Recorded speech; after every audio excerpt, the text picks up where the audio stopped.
Драги мои сограѓани, заедно поминавме многу тешка година. Се справувавме со последиците од пандемијата, од економската и енергетската криза.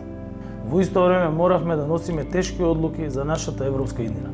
Тоа за мене лично беше најголемиот предизвик во мојот живот. Можеби и најтешкиот, затоа што знаев дека сум одговорен за мојот народ, за секој еден граѓанин, за вашата, за нашата иднина.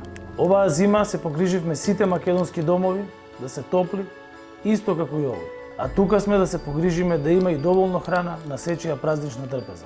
И можам со сигурност да кажам дека наредната година ќе биде подобра. Платите и пензиите ќе продолжат да растат. Завршени се големи проекти, важни за државата.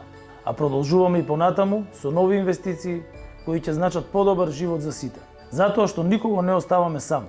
Никој никогаш нема да биде оставен сам. И целото мое знаење и искуство ќе го искористам за да се подобри вашиот животен стандард. За наредната година да биде подобра. За нашите деца да имаат европска иднина.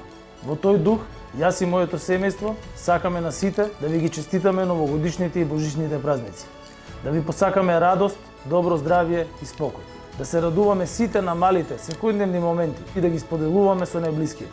Сакам да искажам посебна благодарност до сите граѓани кои во овие празнични мигови неуморно и посветено работат за нашето здравје, нашата безбедност и нашиот мир.